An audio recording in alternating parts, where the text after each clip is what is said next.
প্রিয় ভাই বোনেরা, আপনাদের দল, আপনাদের প্রিয় দল বাংলাদেশ জাতীয়তাবাদী দল অনেকবার সরকার পরিচালনা করেছে। শহীদ জিয়ার নেতৃত্বে সরকার পরিচালনা করেছে, দেশনেত্রী খালেদা জিয়ার নেতৃত্বে সরকার পরিচালনা করেছে। আপনারা কি জানেন? প্রিয় ভাই বোনেরা, মন দিয়ে শুনবেন, বাংলাদেশের মানুষ আজ কিস্তি করে গরুর গোশ খেতে হচ্ছে। খবরে এসছে বাংলাদেশের শতকরা 30% মানুষ আজ সঠিকভাবে 3 বেলা খেতে পারে না। 30% মানুষ মানে 20 কোটি, যদি জনসংখ্যায় 30% মানুষ মানে 6 কোটির বেশি, প্রায় 7 কোটি মানুষের সংখ্যা হচ্ছে 30%।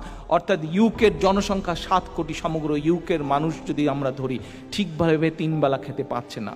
আপনারা কি জানেন এই মাফিয়া শেখ হাসিনা তার প্রতিদিনকার আপ্যায়ন ব্যয় কত? জনগণের পকেট থেকে আপ্যায়নের নামে কত টাকা খরচ করে আপনারা কি জানেন প্রিয় ভাই বোনেরা? 5 লক্ষ টাকার মতন প্রতিদিন তার আপ্যায়ন ব্যয়।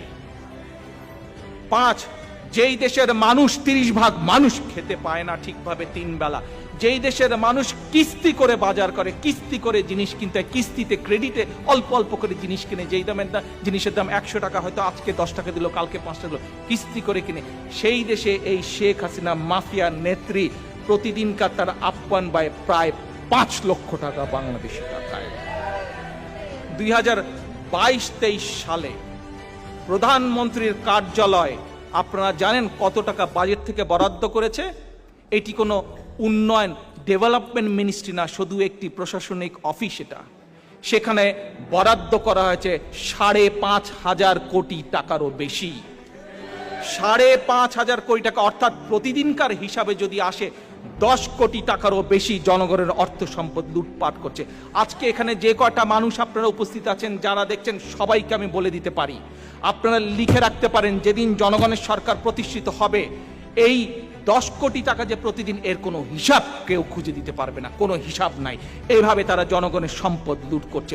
প্রতিদিন 10 কোটি টাকা তাদের প্রয়োজন মতন তারা নিয়ে যাচ্ছে, 10 কোটি টাকা প্রতিদিন। তাহলে চিন্তা করেন গত 15 বছর যাবৎ প্রতিদিন কি পরিমাণ জনগণের সম্পদ, জনগণের অর্থ, জনগণের টাকা তারা লুট করেছে। এটি কোনো ডেভেলপমেন্ট মিনিস্ট্রি নয়। এই হচ্ছে তাদের কৃচ্ছতা সাধন। মানুষকে বলবে না খায় থাকো, আর নিজেরা প্রতিদিন প্রায় 5 লক্ষ টাকা আপ্যায়ন ব্যয় করবে। নিজেরা জনগণের অর্থ প্রতিদিন 10 কোটি টাকা 9-6 কোটি প্রস্তুত করবে। এই হচ্ছে এই অবস্থা আজ সরকারের।